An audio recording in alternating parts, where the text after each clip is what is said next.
Hey there, and happy Tuesday. So I was getting a little nervous because my orientation on my screen was making it look like it wanted to go the other way, and I did not want to be sideways. If I'm going to do the live, I want you guys to be able to see what I'm actually up to. So hopefully you guys have had a good day. I'm sure everybody's winding down, about ready to call it a day. And I got to spend some fun time with my two granddaughters again today. Madison just started to giggle, and so as exciting as that is, I always feel bad because those of you that remember newborns, as fun as the giggles are, they do it, and then we all know what happens next. They get the hiccups, and then the hiccups make them mad, and then they get like fussy because like hiccups are not fun for babies. So, but it was so sweet to hear her giggle. All right, so enough about my day. Still chasing those guys around in the field as they farm and getting the seeds in the ground for spring planting, and that's exciting. Let me show you a fun and quick card here. This one is featuring a stamp set that is carrying over as well as paper. So not a lot of stuff that's retiring, just a few products on here, but I still want to show this, and this is from some of my recent classes here. So let me get my camera angle the way that it will help you most see what I'm doing here. So we have this version that I'm going to make for you here, and each class, because people loved it, I was like, oh, how can I make this work? So actually, this was the card that they got to make at the first class. So this is featuring, I think the star of the show, without a doubt, is the Nature Sweetness 12 by 12 Designer Series paper. So it's got some great like gold embossed foil on there and everything. You can see like I've cut it down to almost just strips. I'm anxious to do something fun with this. I thought this sheet I could cut into like 6 different pieces here to make some interesting cards, or even fussy cut around there. Fussy cutting doesn't bother me, but I don't want to lose those fun little speckles there either. So we've got some great, just kind of like graffiti splatter, some handwriting on there, but a lot of this has all that kind of gold foil to it. So that's what's left of this package for now, because what I've been using then are like this piece that has here I've got a little, I saved this out of the garbage just so that I could show you guys.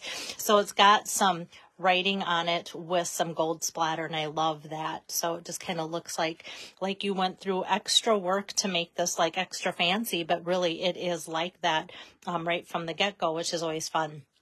And then some of the retiring dazzling paper, and then this is just basic white cardstock. But like I said, so one of the card classes got to make this, and this is that faux trim there and the cork rounds. And then the next class got to make different papers. So this was based on the Pebble Path, and now I changed that to pecan pie. Those are kind of the basics of that.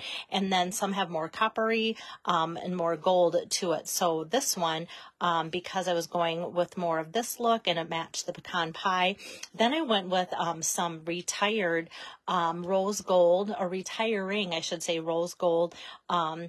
Or maybe it was retired. I don't know. I just pulled out everything that matched. So they got to choose between this or just straight gold foil, which was nice. That same thing there. And otherwise the layout, once again, using the same elements there. And like I said, this one I'm going to show to you tonight looks very similar to this, but yet when you put it together, it's like this has more copper in it than gold. So I brought out that oxidized copper paper, which is an online exclusive, and went with that for that to match up there, but still sticking with the cork rounds and the faux trim there. So let me get started here. Oh, and this is the stamp set. I should show you that too. So this will be carrying over Hope and Prayer, and it's a great one. I love these different sentiments on there, and I love that you could use it like for baptism or wedding, or anything like sending somebody like a thinking of you type card. So it's got a lot of versatility for that type of stamp set. So I'm glad that this is carrying over, as is this paper. So very rarely do we get to see fun paper like this carry over.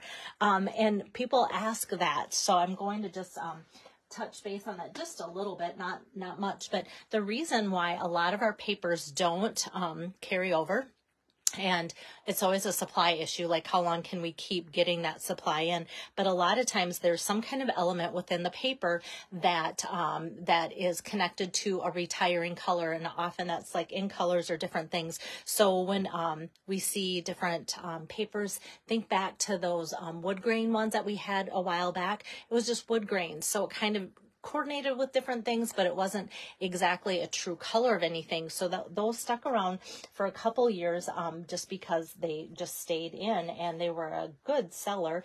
And I think this has been a great seller. It has been for me. And so I think that encourages Stampin' Up! To go, wow, they like this, and it can stay within our color scheme too. All right, so let me get my card going for you. I'll stop my squawking, my talking.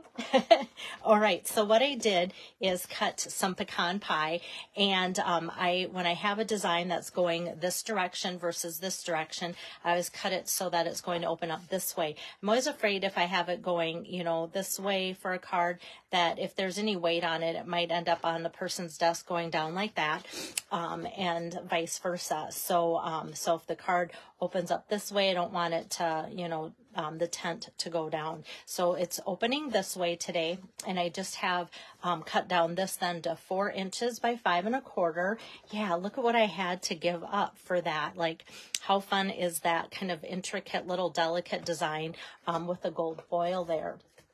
So that's what was on the back side. So lots of fun stuff for special occasions or whatever that way too. So I'm just going to put this one down.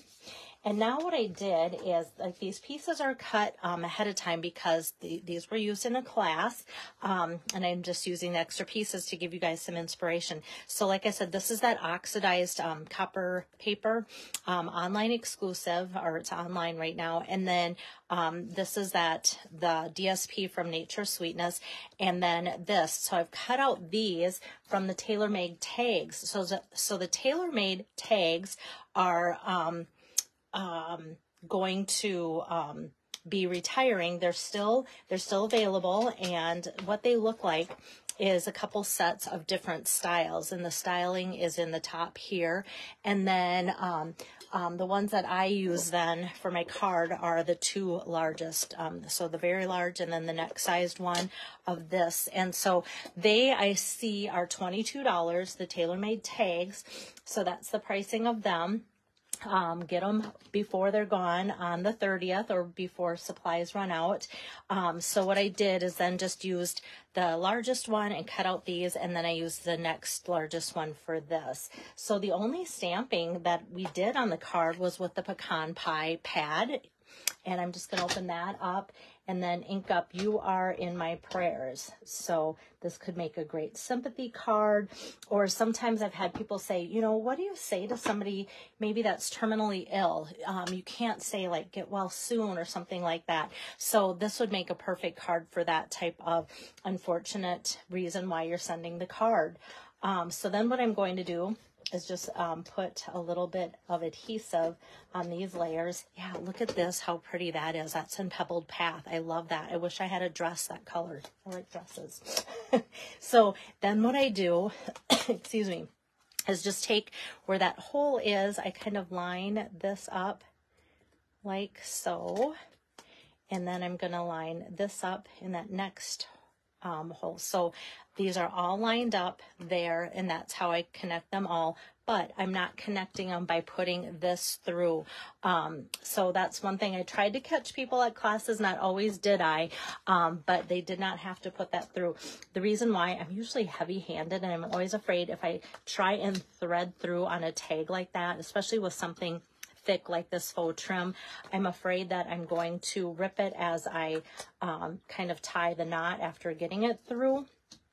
So now we've got kind of this base of tags here, and that's our focal point. So I would just put a bunch of dimensionals on there to pop that up.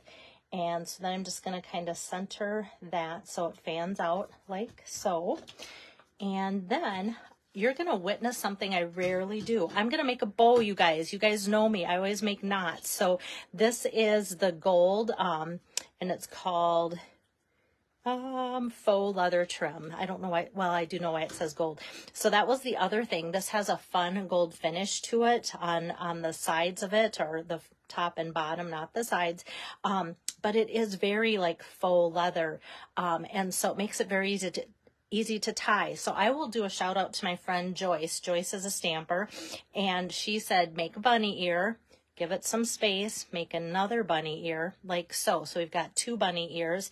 Just fold them around like so and tuck that one.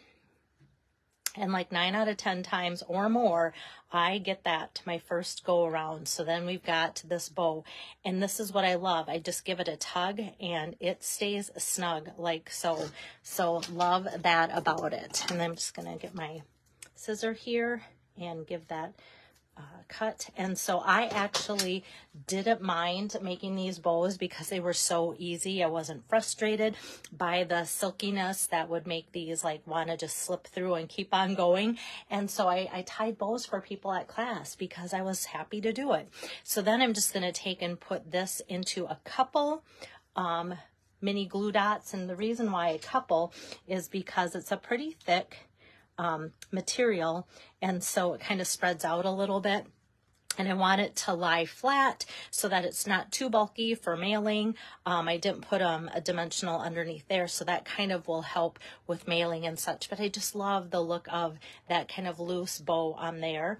And then the other thing that I follow through with, the faux leather trim, that is retiring. It's still $9. It's still in stock, but it will be gone.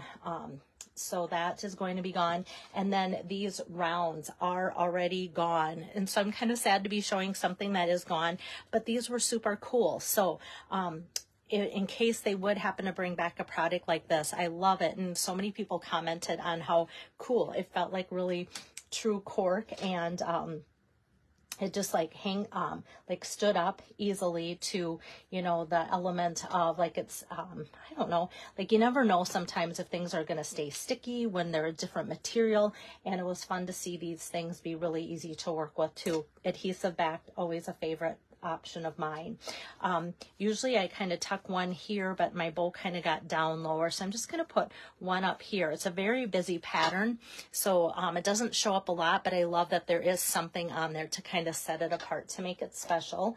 And now for the inside, that's going to be super simple too. So when I cut my 4 by 5 1/4 pieces for the front, what's always left, and I know you guys can agree, is that like 1.5 by 12 inch strips. So I cut it into 3/4. So I have 2 3/4 inch strips by 12 inch, and then I cut them all into 4 inch strips. So then there's 6. So there will be no waste because those strips, each strip equals a card front here. So what I'm going to do is just take my adhesive here and run that along. And that's going to go kind of along the side. I like to leave like a little white gap. And then this, and then the rest. And because it just says, you are in my prayers, like I said, I wanted to keep it very versatile for any type of occasion for you to write on. This is going to be blank on the inside like so. So we've got that to coordinate. Some people like it over here. I prefer it over here. I don't think there's a right or a wrong, but it just kind of coordinates the front to the middle. And like I said, super popular. So for those that just are joining, this is one that we got to make at a class, and then a different class did a different background that was similar, and then this one was probably the most different. But that same really beautiful Nature Sweetness Designer Series paper, that's still available and carrying over. So that is what I have for inspiration for you guys today. So there you have that. And thank you for those that have ordered today for the clearance rack refresh. Some of you were super excited about things that you had your eye on and maybe didn't get before. And so it's fun to see the excitement in that, and just the deals that people found on different things too. So that's always fun. And then tomorrow's Wednesday, so I will be coming to you in the afternoon afternoon with another live video and showing you some inspiration. I'm going to be using the Retired Cloud Punch with the cute little What's Moo cow bundle, and show you something that I was inspired by when I saw my friend, stamping friend Celine, put together an idea, and some of you got to make that card too at a class. So that's what I'm going to be doing tomorrow. And then Thursday, I already have a plan for Thursday because I just started a host code for Lois Anderson, who will be having her virtual party start now. I'll do one demo this week, and then her other 2 demos of her virtual party in a couple weeks. So that is what you have to look forward to, and that information went out on email, and I will also post Lois's host code yet tonight on this page. So if anybody wants to start ordering through that, having it open for a while, then you can order now, retiring things, or wait, or both, because it will be open when the new catalog goes live May 1st too. So just wanted to update you on that coming up too. So see you tomorrow afternoon. Bye-bye.